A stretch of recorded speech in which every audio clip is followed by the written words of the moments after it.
नमस्कार दोस्तों, स्वागत है आपका आपके अपने YouTube चैनल ओम डिजिटल स्टडी पर। दोस्तों मैं हूं राकेश सिहाग। जैसा कि आपको पता है, हम तो 500 क्वेश्चनों की सीरीज लेके चल रहे हैं और इसमें मैं आपको 8 वीडियो करवा चुका हूं। इससे पहले आज का हमारा ये जो वीडियो, ये 9 नंबर वीडियो है इस सीरीज का। इस सीरीज की अगर बात करूँ तो 9 नंबर वीडियो है। प्यारे साथियों, ये जो टॉप 500 जो क्वेश्चन है ये मैं आपको पटवारी एग्जाम के लिए करवा रहा हूँ। और दोस्तों आप किसी भी एग्जाम के लिए इस वीडियो को देख सकते हो, क्योंकि पटवारी के लिए महत्वपूर्ण है, लेकिन अन्य भी जो भी आपके मतलब आपके एग्जाम है उनके लिए भी बराबर ढंग से इम्पोर्टेंट है। जितने भी आपके आरपीएससी और आरएसएम एसएसबी ने जो क्वेश्चन पूछे हैं प्यारे साथियों, वो क्वेश्चनों का जो मोस्ट इंपॉर्टेंट क्वेश्चन है वो क्वेश्चन आपके सामने प्रेजेंट कर रहा हूँ। बड़ी इंपॉर्टेंट क्लास है, वो जबरदस्त 500 क्वेश्चन है। ये क्वेश्चन की संख्या मैं बढ़ा भी दूंगा अगर आपका प्यार, सहयोग, मोहब्बत अगर आपकी मिली तो। बस आप वीडियो को एक बार शेयर कर देंगे। मैं बार बार शेयर करने की बोलता भी नहीं हूँ, स्टार्टिंग में बोलता हूँ, अगर आप करोगे तो बहुत अच्छी बात है, वरना आपका भाई आपके लिए काम करेगा बिल्कुल दिल से। ठीक है, चलिए वीडियो को स्टार्ट करते हैं। बात करते हैं क्लास नंबर 9 के बारे में। 293 नंबर क्वेश्चन से हम पढ़ना स्टार्ट करेंगे, क्योंकि 292 नंबर क्वेश्चन तक मैं आपको पीछे पढ़ा चुका हूँ। ठीक है, चलिए स्टार्ट करते हैं। प्यारे साथियों, मैं आपको बता दूं, हमने पहला टॉपिक कंप्लीट कर लिया है 200 क्वेश्चन तक। दूसरा टॉपिक हमारा मानव शरीर के बारे में चल रहा है। मानव शरीर में पाचन तंत्र के बारे में बात कर चुके हैं, और अब हमारा रक्त परिसंचरण तंत्र के बारे में चैप्टर चल रहा है, रक्त परिसंचरण के बारे में। और 201 नंबर क्वेश्चन से स्टार्ट हुआ था और 292 तक तो मैं आपको करवा चुका हूं। अब इससे भी आगे हम कंटिन्यू आज करने वाले हैं। ठीक है, तो चलिए वीडियो को स्टार्ट करते हैं और बात करते हैं 293 नंबर क्वेश्चन की। ये रहा 293 नंबर क्वेश्चन। इसको मैं थोड़ा सा जूम कर लेता हूँ। चलिए, ये रहा आपके सामने, जूम कर लिया मैंने। चलिए, क्वेश्चन है कि रोग प्रतिकारकों को उत्पन्न करने वाली कोशिका कौन सी है। यानी रोग प्रतिकारक, रोग प्रतिकारक क्या होते हैं? जो रोगों को खत्म करते हैं। यानी रोग कारक तो वो होता है जो रोग फैलाता है, और रोग प्रतिकारक क्या होता है? जो रोग को खत्म करता है। भाई ये प्रति जो नाम है ना, ये विपरीत काम करता है। भाई रोग कारक तो रोग फैलाने का काम करेगा, और रोग प्रतिकारक क्या करेगा? रोग को खत्म करने का काम करेगा। तो कौन सी कोशिकाएं रोग प्रतिकारक का काम करती हैं? तो प्यारे साथियों, आपको पता होना चाहिए, रोग प्रतिरोधक क्षमता हमारी डब्ल्यूबीसी उत्पन्न करती है, डब्ल्यूबीसी। लेकिन डब्ल्यूबीसी भी हमारी 2-3 प्रकार की होती है। एक होती है आपकी लिम्फोसाइट, एक होती है आपकी मोनोसाइट, एक होती है आपकी न्यूट्रोफिल, है ना। तो इसमें से ये जो लिम्फोसाइट होती है ना, लिम्फोसाइट, यही क्या करती है? रोग प्रतिकारक का काम करती है। यही क्या करती है? रोग प्रतिकारक का काम करती है। ध्यान रखना, कौन सी कोशिका? लिम्फोसाइट कोशिका। तो ऑप्शन नंबर सी आपका बिल्कुल राइट आंसर हो जाएगा। ठीक है, चलिए अगला क्वेश्चन। एड्स का HIV वायरस कौन सी डब्ल्यूबीसी को नष्ट करके प्रतिरक्षा तंत्र को कमजोर बना देता है? यानी जो HIV एड्स है, HIV वायरस है, वो कौन सी डब्ल्यूबीसी को नष्ट करता है जिसके कारण हमारा जो प्रतिरक्षा तंत्र है वो कमजोर हो जाता है? तो आपको पता है प्यारे साथियों, कि रोग किसके कारण फैलते हैं? जब लिम्फोसाइट खराब हो जाती है। जब लिम्फोसाइट खराब हो जाती है तो हमारे रोग फैलते हैं। इसका मतलब ऑप्शन नंबर बी आपका बिल्कुल करेक्ट हो जाएगा। HIV वायरस किसके ऊपर अटैक करता है? लिम्फोसाइट के ऊपर अटैक करता है। चलिए अगला क्वेश्चन। हीमोग्लोबिन की अधिकतम बंधुता किसके साथ होती है? यानी ये जो आपका हीमोग्लोबिन होता है, ये किसके साथ अधिकतम रूप से बंधुता रखता है? यानी किसके साथ इसका जो बॉन्ड है वो मजबूत होता है? तो सबसे अधिक इसका जो बॉन्ड होता है प्यारे साथियों, वो किसके साथ होता है? कार्बन मोनोऑक्साइड के साथ होता है। किसके साथ होता है? कार्बन मोनोऑक्साइड के साथ, यानी CO के साथ। CO को बोलते हैं कार्बन मोनोऑक्साइड, है ना। ध्यान रखोगे, कार्बन मोनोऑक्साइड के लिए इसकी बंधुता क्या होती है? अधिकतम होती है। ध्यान रखना, बड़ी इंपॉर्टेंट बात बता रहा हूं, और ये फैक्ट आपको ध्यान रखना पड़ेगा। हीमोग्लोबिन की अधिकतम बंधुता कितनी होती है?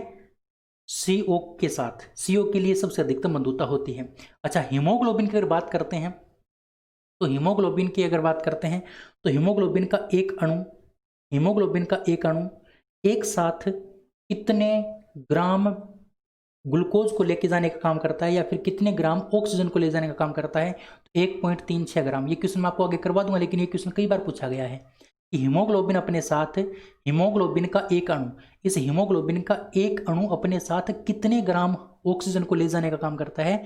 तो 1.36 ग्राम। ठीक है, तो ये क्वेश्चन भी आपको ध्यान रखना है।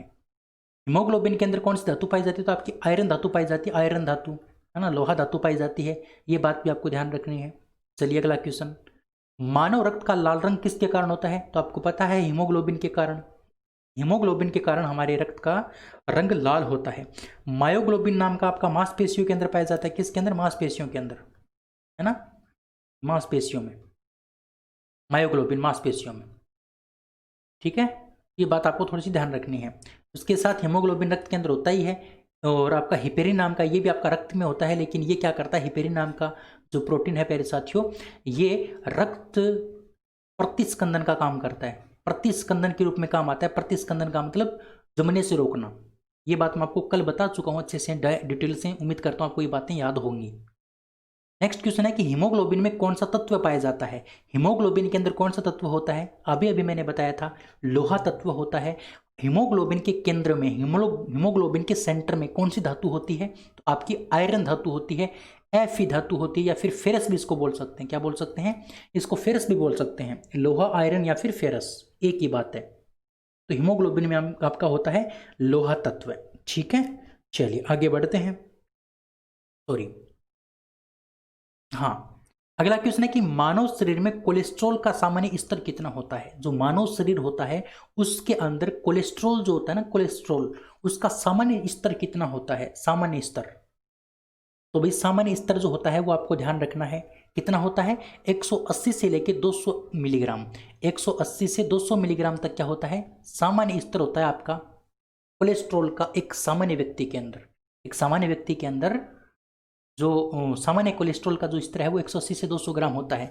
अब अगर कोलेस्ट्रॉल की मात्रा ज़्यादा हो जाती है, अभी 200 से बढ़ के ये 500 हो गया, 500 मिलीग्राम हो गया, तो हार्ट अटैक आने की संभावना हो जाती है। किसकी, हार्ट अटैक आने की संभावना हो जाती है।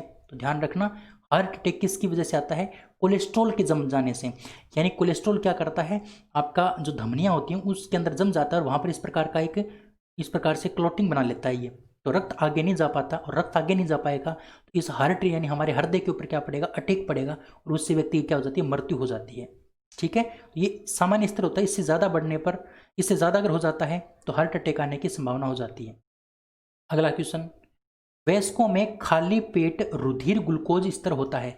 यानी जो वयस्क व्यक्ति होते हैं अगर वो खाली पेट होते हैं, यानी सुबह सुबह का टाइम है, सुबह सुबह के टाइम यानी खाली पेट, रुधिर के अंदर ग्लूकोज कितना पाया जाता है, रुधिर के अंदर ग्लूकोज कितना पाया जाता है। भाई खाना खाने के बाद तो आपको पता है ग्लूकोज होना ही है, क्योंकि जब हम खाना खा लेंगे, खाना खाने के बाद उस खाने का क्या बनेगा, उस खाने का बनेगा ग्लूकोज। अब जितना अच्छा भोजन खाए उतना अच्छा ग्लूकोज बनेगा। तो खाना खाने के बाद हमसे कोई नहीं पूछेगा भाई कितना ग्लूकोज है आपके शरीर में, लेकिन आपको ये जरूर पूछ सकते हैं कि भाई खाना खाने से पहले आपका खाली पेट होता है, खाली पेट भी हमारे शरीर में ग्लूकोज होता है, तभी तो हम जिंदा रह पाते हैं। तो ये ग्लूकोज खाली पेट के टाइम कितना होता है रुधिर के अंदर, ये बात आपको पूछी है। तो प्यारे साथियों ध्यान रखना, जो आपका करेक्ट आंसर होगा वो होगा 100 mg, यानी 100 mg। इसको 100 में मापते हैं, इसलिए मैंने आपका आगे 100 लगा के बताया है। तो ध्यान रखना 100 mg प्रति मिलीलीटर, 100 mg प्रति मिलीलीटर आपका ग्लूकोज होता है किसके अंदर, खाली पेट, रुधिर के अंदर। ऑप्शन नंबर बी आपका बिल्कुल करेक्ट हो जाएगा। अगला क्वेश्चन, रक्त का कितना प्रतिशत भाग कणिकाओं के द्वारा बना होता है। तो मैंने आपको कल बताया था प्यारे साथियों, रक्त अपने आप में 100% है, 100% में से 55% भाग तो आपका बनाता है प्लाज्मा। कौन बनाता है, प्लाज्मा बनाता है। और 45% यानी 45% जो भाग है प्यारे साथियों वो कणिकाएं बनाती हैं। और कणिकाएं आपकी कितनी होती हैं, 3। कौन कौन सी, आरबीसी, एक होती है आपकी डब्ल्यूबीसी, और तीसरी आपकी होती है प्लेटलेट्स। प्लेटलेट्स, ये 3 कोशिकाएं होती हैं, कणिकाएं होती हैं। इन तीनों कणिकाओं के द्वारा मिलकर के क्या बनता है आपका 45% भाग बनता है किसका, रक्त का, ठीक है। तो ऑप्शन नंबर आपका बी करेक्ट आंसर हो जाएगा। ध्यान रखना प्यारे साथियों, 55% भाग आपका प्लाज्मा बनाता है, ये बात मैं आपको कल करवा चुका हूं, ठीक है। चलिए अगला क्वेश्चन, अगला क्वेश्चन है आपके सामने कि ब्लड ग्रुप यानी रक्त समूह की खोज किसने की। ब्लड ग्रुप की खोज किसने की आपको बताना है, ब्लड ग्रुप की खोज किसने की ये आपको बताना है प्यारे साथियों। तो ब्लड ग्रुप की जो खोज की, देखिए मैंने आपको कल बताया था ब्लड ग्रुप के बारे में, ए बी बी ओ, ये 4 प्रकार के हमारे ब्लड ग्रुप होते हैं। तो इस ब्लड ग्रुप की जो खोज की थी प्यारे साथियों वो किसने की थी, कार्ल लैंड स्टिनर ने की थी। कल मैंने आपको बताया था अगर आपको याद है तो, कार्ल लैंड स्टिनर ने ब्लड ग्रुप की खोज की थी। और विलियम हार्वे ने परिसंचरण तंत्र की खोज की थी। किसकी खोज की थी, परिसंचरण तंत्र की। ध्यान रखना, परिसंचरण तंत्र की खोज आपकी किसने की थी, विलियम हार्वे ने। कोशिका की खोज, मृत माध्यम में कोशिका की खोज रॉबर्ट हुक ने की थी। और प्यारे साथियों कैरोलस लिनियस ने द्विनाम पद्धति को जन्म दिया था। द्विनाम पद्धति का के प्रतिपादक कौन है? द्विनाम पद्धति के प्रतिपादक हैं कैरोलस लिनियस। अब द्विनाम पद्धति क्या होती है वो मैं आपको थोड़ा सा बता देता हूँ। द्विनाम पद्धति का मतलब ये है, जैसे प्याज होता है प्याज, तो प्याज का जो रासायनिक नाम होता है वो होता है एलियम सेपा। एलियम सेपा। अब ये जो एलियम सेपा है इसमें दो नाम है, एक तो ये हो गया, एक ये हो गया। ये जो एलियम है प्यारे साथियों, ये इसकी जाति का नाम बताता है, ये इसकी जाति का नाम बताता है, और ये इसके वंश का नाम बताता है। तो इस प्रकार से जाति और वंश का जो नाम है ना प्यारे साथियों, वो दो हो गए, एक तो जाति का नाम हो गया, एक वंश का नाम हो गया, तो इसको बोलते हैं द्विनाम पद्धति। तो प्रत्येक जंतु के लिए और प्रत्येक पौधे के लिए द्विनाम पद्धति प्रतिपादित की थी कैरोलस लिनियस ने। ये बात भी आपको ध्यान रखनी है, इसीलिए कैरोलस लिनियस को द्विनाम पद्धति का प्रतिपादक कहा जाता है। इसका करेक्ट आंसर आपका हो जाएगा ऑप्शन नंबर डी। ठीक है, चलिए अगला question. Blood group A B वाले व्यक्ति में कौन कौन से एंटीजन पाए जाते हैं, यानी कहने का मतलब प्रतिजन पाए जाते हैं। अब ये बात आपको याद रखनी पड़ेगी, समझना पड़ेगा, याद नहीं रखना, आपको समझना है। रटना कुछ भी नहीं है, बस समझना है। अगर आप अच्छे से समझ लेते हो तो आपका कल्याण हो जाएगा मेरे प्यारे साथियों, आपका कल्याण हो जाएगा अगर आप समझ लेते हो ये बात तो। क्योंकि जरूरी नहीं है कि आपको ए बी का ही पूछे, आपको ए का भी पूछ सकता है, बी का भी पूछ सकता है, आपको ओ का भी पूछ सकता है। तो आपको पता होना चाहिए भाई इनके अंदर कौन कौन से एंटीजन होते हैं। तो प्यारे साथियों मैं आपको बता दूं, हमारे शरीर में जो एंटीजन होता है, जो प्रतिजन होता है, उसके आधार पर ब्लड ग्रुपों को 4 भागों में बांटा है। देखिए एंटीजन 2 प्रकार के होते हैं, एक तो ए होता है, एक बी, यानी ए और बी 2 प्रकार के आपके क्या होते हैं, एंटीजन होते हैं। अच्छा देखिए ए प्रकार का जो रक्त समूह होता है उसमें कौन सा एंटीजन पाया जाएगा। तो प्यारे साथियों ध्यान रखना, अगर आपका रुधिर वर्ग ए है तो आपके रुधिर में क्या मिलेगा, आपका ए प्रतिजन मिलेगा। कौन सा प्रतिजन मिलेगा, ए प्रतिजन मिलेगा। ये बात प्रतिजन की है। अच्छा बी प्रकार का अगर आपका रक्त है, बी ब्लड ग्रुप है, तो आपके शरीर में बी प्रकार का क्या मिलेगा, प्रतिजन मिलेगा। अच्छा अगर आपका ए और बी दोनों प्रकार का रक्त है तो आपके शरीर में ए और बी दोनों प्रकार के क्या मिलेंगे, प्रतिजन। और अगर आपका ओ प्रकार का रक्त है तो प्यारे साथियों ना तो ए मिलेगा और ना ही आपका बी मिलेगा। कहने का मतलब दोनों क्या होंगे, अनुपस्थित होंगे। ये बात मैंने आपको किसकी बताई है, ये बात मैंने आपको बताई है प्यारे साथियों, किसकी, ये बात आपकी बताई है मैंने प्रतिजन की। अब यही बात आपको पूछ ले प्रतिरक्षी की, किसकी बात पूछ ले, प्रतिरक्षी की बात पूछ ले। तो प्रतिरक्षी इस प्रतिजन के विपरीत हो जाएगा। यहां पर ए है तो यहां पर क्या हो जाएगा, बी। यहां पर बी है तो यहां पर ए हो जाएगा। यहां पर दोनों हैं तो यहां पर अनुपस्थित हो जाएगा, और यहां पर दोनों अनुपस्थित हैं तो यहां पर दोनों हो जाएंगे। इस प्रकार से आपको ध्यान रखना, जरूरी नहीं है कि आपको प्रतिजन ही पूछे, आपको प्रतिरक्षी भी पूछ सकता है, आपको प्रतिरक्षी भी पूछ सकता है, वो भी आपको पता होना चाहिए। अब देखिए मैं आपको बताता हूं। हाँ अब देखिए अच्छे से, आपको पूछा है कि ए बी वाले व्यक्ति के अंदर प्रतिजन कौन सा होगा, तो आपको उत्तर हो जाएगा ए और बी दोनों। सी ओ आंसर आपका बिल्कुल करेक्ट हो जाएगा। इसी प्रकार से आप अगला क्वेश्चन देखिए, ब्लड ग्रुप ओ वाले व्यक्ति में कौन सा एंटीजन होगा। तो भाई ओ वाले व्यक्ति के अंदर कौन सा एंटीजन हो जाएगा, ओ के अंदर ना तो आपको ए दिखाई दे रहा है ना आपको बी दिखाई दे रहा है, इसका मतलब कोई नहीं, इसके अंदर कोई भी प्रकार का आपका एंटीजन नहीं होता है। देखिए ओ के अंदर ना तो ए दिखाई दे रहा है ना बी दिखाई दे रहा है। भाई ओ को देखोगे तो आपको ए और बी दिखाई दे रहे हैं, इसमें नहीं दे रहे, तो इसमें दोनों ही अनुपस्थित हैं। ए के अंदर आपको ए दिखाई दे रहा है तो ए हो गया, बी के अंदर अगर आपको बी दिखाई दे रहा है तो बी हो गया, और ए बी के अंदर दोनों दिखाई दे रहे हैं इसलिए दोनों हो गए। अब अगर ये ए है तो यहाँ पर आगे प्रतिरक्षी कौन सा आएगा, बी आएगा, विपरीत प्रतिरक्षी मिलेगा आपको। ये बात आपको हमेशा ध्यान रखनी है। ठीक है, उम्मीद कर सकते हैं ये बातें आपको समझ में आ गई होगी बहुत अच्छे से। अगर आपको ये बात समझ में आई है तो एक बार वीडियो को आप शेयर कर देंगे जिसने शेयर नहीं किया है। जो दोस्त मेरे से नाराज़ है, जो दोस्त मेरी बात नहीं समझ पा रहा था, अगर उसको बात समझ में आ गई है आप एक बार शेयर कर देंगे, वीडियो को लाइक कर देंगे, है ना, और कमेंट करके बता देंगे आपको मेरे द्वारा पढ़ाया गया कैसा लग रहा है, मेरे को क्या इम्प्रूवमेंट करना है, किस चीज़ की आपको ज़रूरत है जो मैं आपको नहीं दे पा रहा हूँ इतने दिनों से, तो वो आप मेरे को कमेंट करके बता देंगे। ठीक है, चलिए तो अब हम बात करते हैं नेक्स्ट क्वेश्चन की। हाँ नेक्स्ट क्वेश्चन आपके सामने प्यारे साथियों कि सर्वदाता ब्लड ग्रुप किसे माना जाता है। सर्वदाता ब्लड ग्रुप किसे माना जाता है। सर्वदाता कहने का मतलब जो सभी को रक्त दे सकता है, सभी को रक्त दे सकता है। ऐसे ब्लड ग्रुप का क्या नाम है, तो ऐसे ब्लड ग्रुप का नाम है प्यारे साथियों ओ माइनस। ओ माइनस वाला जो प्यारे साथियों रक्त होता है वो सभी को रक्त दे सकता है। ओ वाला व्यक्ति ए को भी दे सकता है, ए बी को भी दे सकता है, और बी को भी दे सकता है, ओ को भी दे सकता है। ओ माइनस वाला व्यक्ति सभी को रक्त दे सकता है, ये सर्वदाता होता है। ये क्या होता है, सर्वदाता होता है, ध्यान रखना, O वाला व्यक्ति, O माइनस वाला व्यक्ति, ठीक है।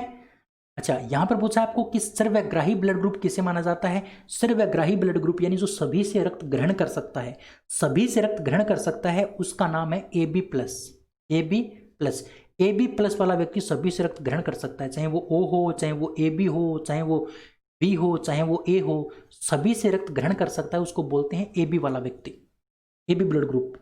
AB वाला जो ब्लड ग्रुप होता है उसको बोलते हैं सर्वग्राही, यानी सभी से लेने वाला, और सभी को देने वाला किसको कहा जाता है, तो O माइनस को कहा जाता है। ध्यान रखना, बड़ी इंपॉर्टेंट बात है, बहुत अच्छी बात है, ठीक है। चलिए आगे बढ़ते हैं। अब देखिए, AB वाला व्यक्ति किस किस को रक्त दे सकता है। भाई AB वाला व्यक्ति है, वो किसको रक्त दे सकता है, AB वाला व्यक्ति। तो भैया ध्यान रखना अच्छे से, A वाला व्यक्ति केवल A को दे पाएगा, B वाला व्यक्ति केवल B को दे पाएगा, AB वाला व्यक्ति केवल AB को दे पाएगा, और O वाला व्यक्ति, O वाला, O भी दो हो गए, एक तो प्लस हो गया और एक हो गया आपका माइनस। O प्लस तो सिर्फ O प्लस को ही दे पाएगा, लेकिन O माइनस वाला व्यक्ति सभी को दे देगा। O माइनस वाला व्यक्ति क्या कर देगा, सभी को दे देगा। इसी प्रकार से आपको ध्यान रखना है, AB भी दो प्रकार के होते हैं, एक तो AB प्लस होता है, एक AB माइनस होता है। AB माइनस तो सब, AB माइनस तो सिर्फ AB माइनस से लेगा, लेकिन AB प्लस वाला व्यक्ति सिर्फ सभी से खून ले सकता है। तो ये बात मैं आपको पहले ही बता चुका हूँ।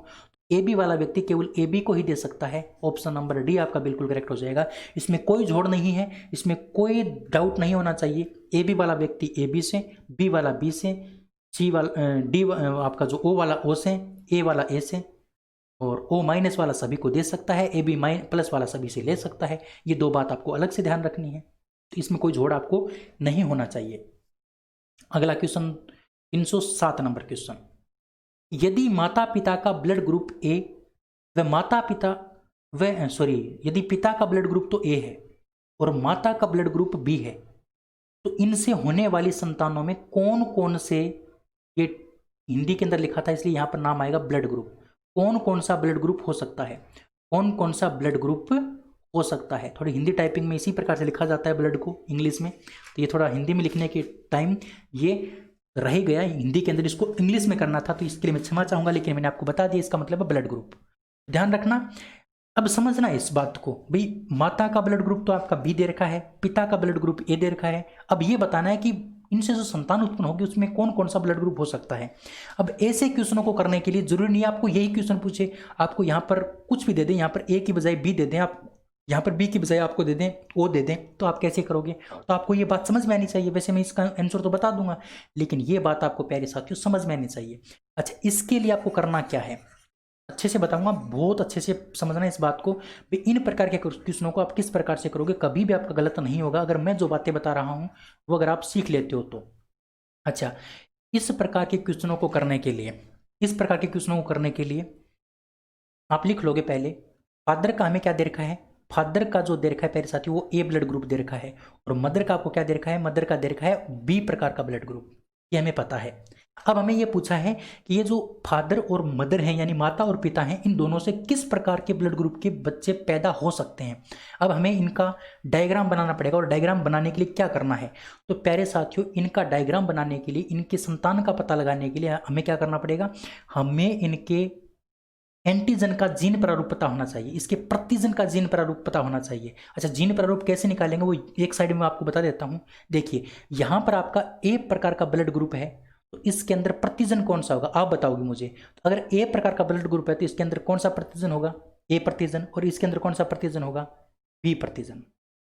अब प्रतिजन को लिखा जाता है प्यारे साथियों I से, तो यहां पर भी प्रतिजन को हम किससे लिखेंगे, I से लिखेंगे। भाई प्रतिजन का जो जीन होता है उसको हम किससे डिनोट करते हैं, I से डिनोट करते हैं।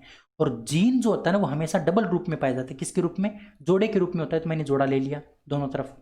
अब यहाँ पर A है तो मैंने यहाँ पर A ले लिया, और यहाँ पर भी क्या ले लिया, A ले लिया। यहाँ पर B है तो यहाँ पर मैं क्या ले लूंगा, B ले लूंगा। तो ये तो B का जीन प्रारूप हो गया और ये A का जीन प्रारूप हो गया।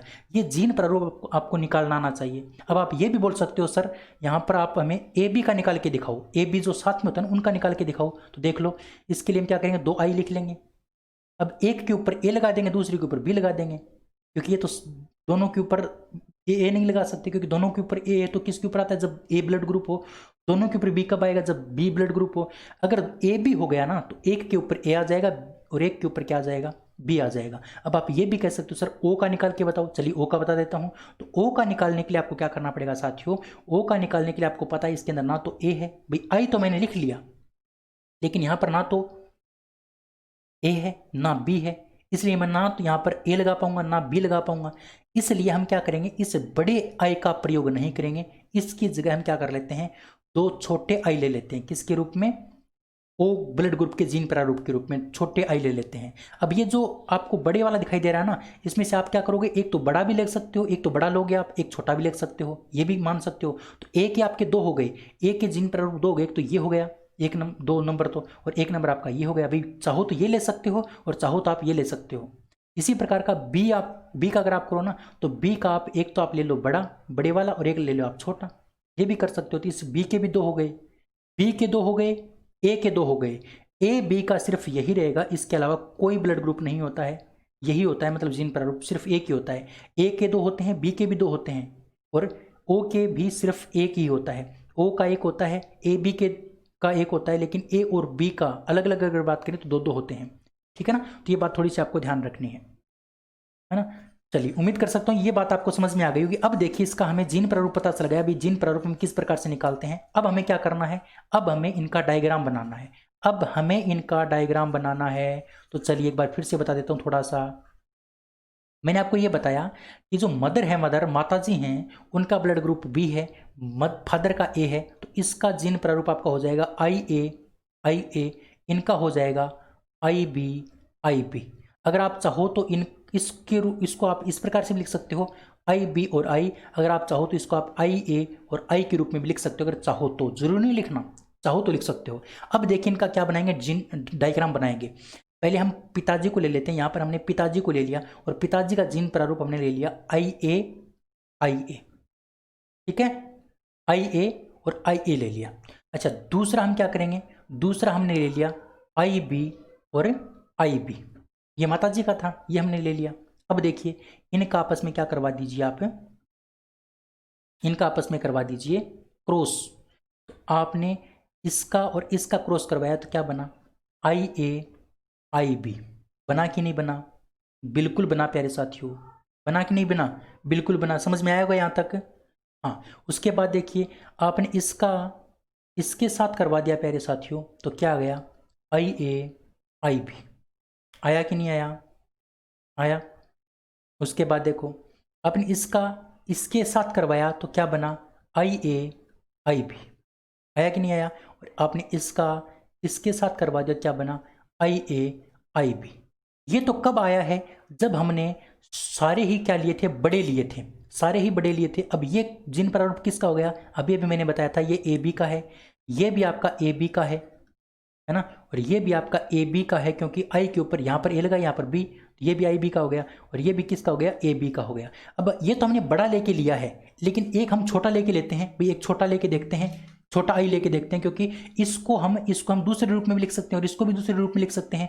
तो देखते हैं कौन कौन सा आ सकता है। देखिए इसको मैं मिटा देता हूँ, इससे हमें क्या निकल के, इससे हमें क्या मिला है, इससे हमें मिला है बी, इससे हमें क्या मिला है, ए और बी दोनों मिले हैं, ए बी मिला है, क्या मिला है, इससे हमें ए बी मिला है। अब हम छोटा लेके देखते हैं, छोटा लेके फिर करते हैं, फिर देखते हैं कौन सा ब्लड ग्रुप आता है। तो देखिए अब की बार हमने क्या किया, ए वाले को तो इसको तो हमने क्या किया, ये ले लिया। पहले तो मैंने ये लेके कर लिया था, ये वाला लेके, ये इन दोनों को लेके। अब मैं इसको और इसको लेके करूंगा, यानी एक बार आई ये ले लिया और एक बार मैंने आई बी और आई ले लिया। इसको मैं इसको मिलाऊंगा तो क्या बनेगा, देखो आई ए आई बी, यही बनेगा। उसके बाद मैं इसको और इसको मिलाऊंगा तो आई ए और आई ले लिया। फिर मैं क्या करूँगा, इस छोटे आई को इस बड़े आई बी के साथ मिलाऊंगा, क्या बनेगा, आई बी और आई बनेगा। और जब मैं इस छोटे वाले को इस छोटे वाले के साथ मिलाऊंगा, क्या बनेगा, आई और आई बनेगा। अब देखो इसको इसको मिलाने पर क्या बनता है, ए और बी बनता है। ए बी दोनों हो गया, क्योंकि इसके ऊपर ए और बी दोनों है। इसके ऊपर देखो आई ए आई हम किसको लिख सकते हैं, ए वाले को लिख सकते हैं। तो इसका मतलब क्या हो गया, ए ब्लड ग्रुप हो गया। इस ब्लड ग्रुप का मतलब क्या हो गया, इसका मतलब हो गया बी ब्लड ग्रुप, और इसका मतलब क्या होता है, ओ होता है। मैं आपको पहले बता चुका हूँ। तब देखिए इसमें ए बी भी प्राप्त हो रहा है, ए भी प्राप्त हो रहा है, बी भी प्राप्त हो रहा है, ओ भी प्राप्त हो रहा है। इसका मतलब हमें सभी के सभी क्या प्राप्त हो रहे हैं, ब्लड ग्रुप, यानी इन दोनों से जो संतान पैदा हो सकती है वो किसी भी ब्लड ग्रुप की हो सकती है। तो इस प्रकार से आपको निकाल के देखना पड़ेगा, इस प्रकार से आपको निकाल के देखना पड़ेगा, दोनों से, दोनों प्रकार से निकालना पड़ेगा। अगर दोनों, उससे देखो मैंने निकाला, उससे सिर्फ एक आ रहा था, एक आ रहा था ए बी, लेकिन जैसे मैंने छोटे वाला लिया आई तो ये चारों आ गई। इसका मतलब यही हमारा क्या होगा, सही होगा। इसका मतलब ऑप्शन नंबर डी आपका बिल्कुल राइट आंसर हो जाएगा। ठीक है, चलिए अगला क्वेश्चन है कि रक्त के ए बी वर्ग वाला व्यक्ति ऐसे व्यक्ति को रक्तदान कर सकता है जिसके रक्त का वर्ग ए बी हो। भाई ये मैं पहले ही बता चुका हूं, ए बी वाला व्यक्ति सिर्फ ए बी को ही रक्त दे सकता है, ये बात मैं आपको पहले भी बता चुका हूं। ठीक है, चलिए अगला क्वेश्चन है कि आरएच फैक्टर की खोज सन 1940 में किसके द्वारा की गई थी। तो प्यारे साथियों, आरएच फैक्टर की जो खोज है वो किसके द्वारा की गई थी, विनर के द्वारा और स्टिनर के द्वारा।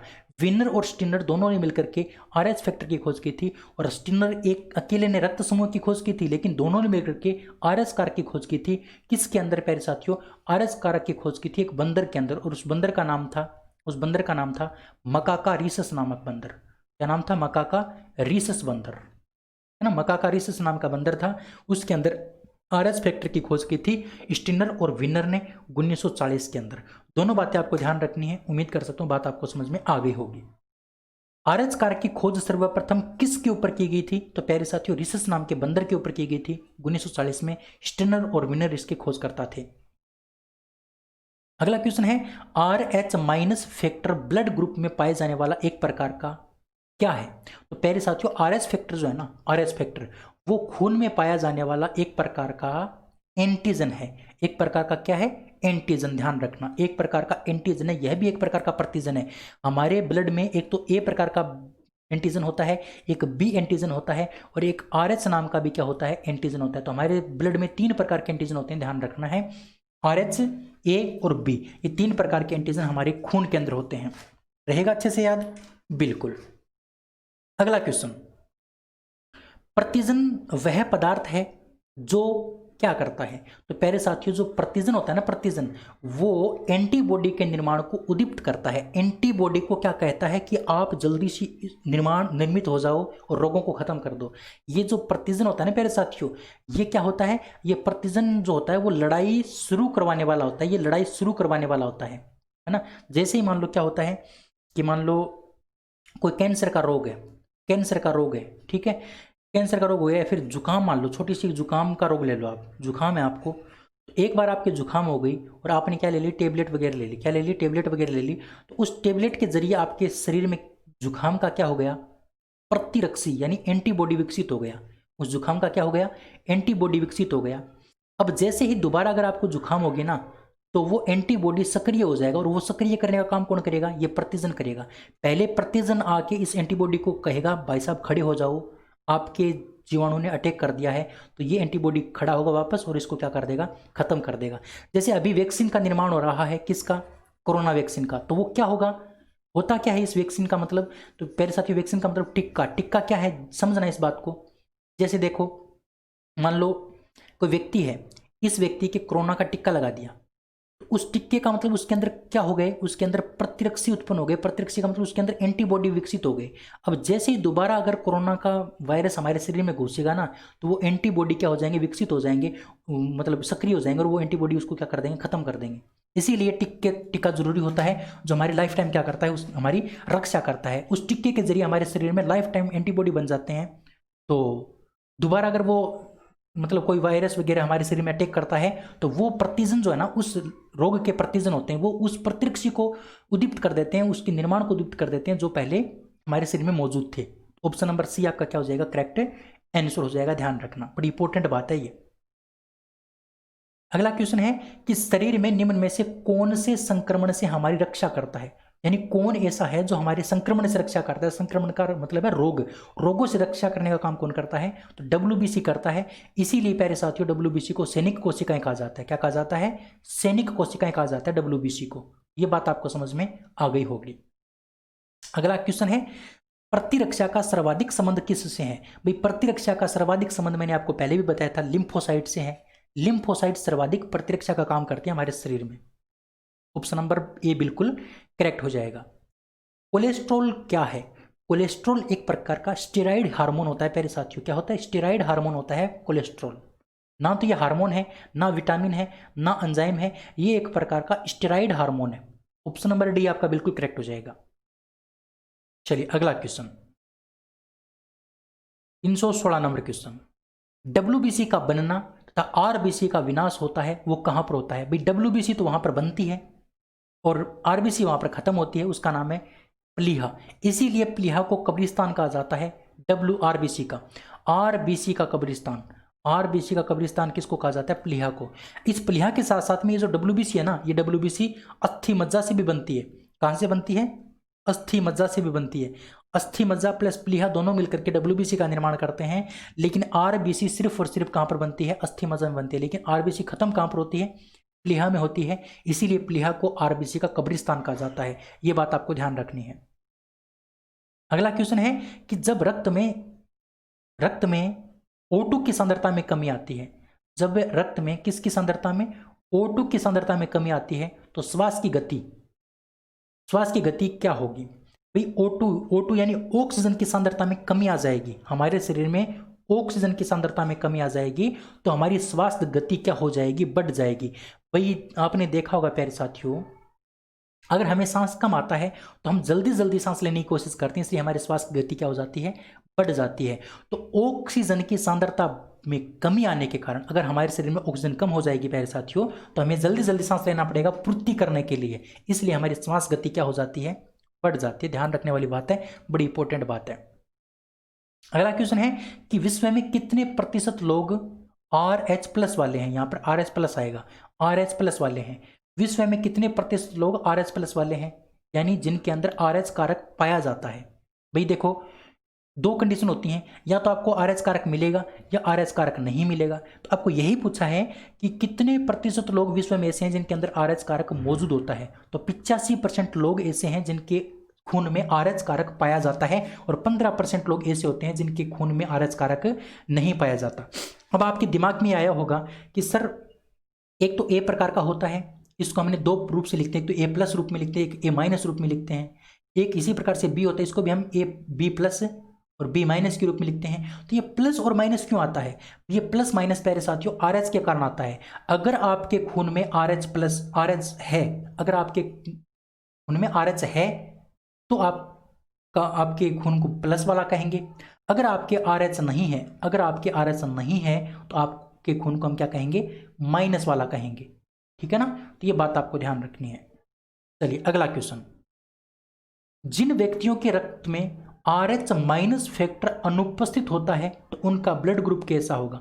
भाई RH- नहीं होगा, RH- नहीं होगा या RH फैक्टर नहीं होगा, सॉरी RH फैक्टर नहीं होगा, RH फैक्टर नहीं होगा तो उनका ब्लड ग्रुप कैसा होगा? भाई RH कारक नहीं होगा तो उनका ब्लड ग्रुप नेगेटिव होगा। अभी मैंने बताया है, RH कारक है तो पॉजिटिव, नहीं है तो नेगेटिव। ऑप्शन नंबर बी आपका बिल्कुल करेक्ट हो जाएगा। चलिए, रुधिर का निर्माण क्या कहलाता है? रुधिर का निर्माण क्या कहलाता है? तो प्यारे साथियों, रुधिर के निर्माण को हम बोलते हैं हीमोपोइसिस। क्या बोलते हैं? हीमोपोइसिस बोलते हैं। और प्यारे साथियों, रुधिर का निर्माण होता कहाँ पर है? तो अस्थि मज्जा में होता है। कहाँ पर होता है? अस्थि मज्जा में होता है। और अस्थि मज्जा में जो खून बनता है उस प्रक्रिया को हम क्या बोलते हैं? उस प्रक्रिया को बोलते हैं हीमोपोइसिस। ध्यान रखना, बड़ी इंपॉर्टेंट बात मैंने आपको बता दी है।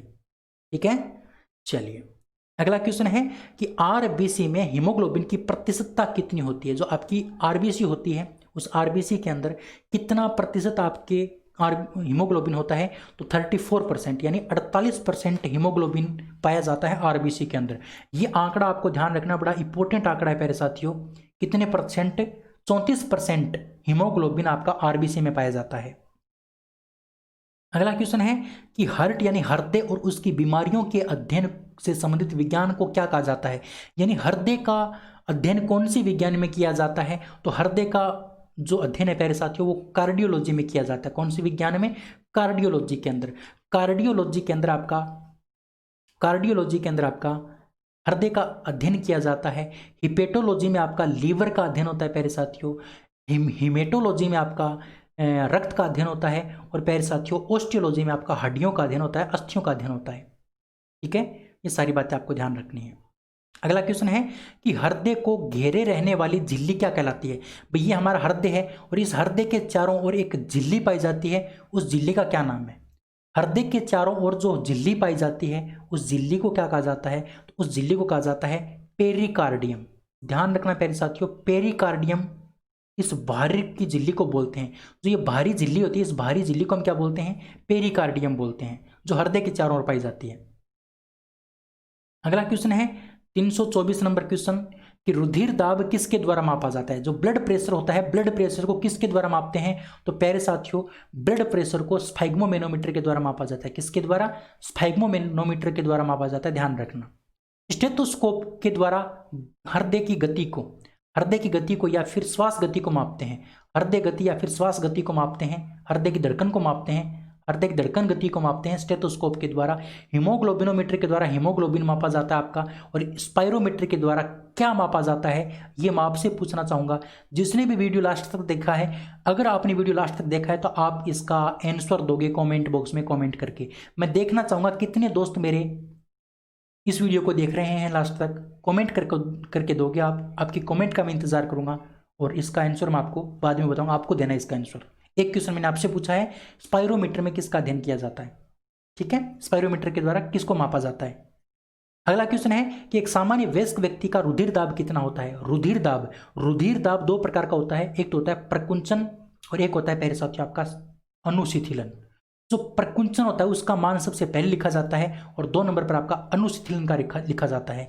प्रकुंचन का मान आपका 120 होता है और अनुशिथिलन का मान आपका 80 होता है। तो 80 120 80 इसका मतलब आपका ऑप्शन नंबर बी होगा।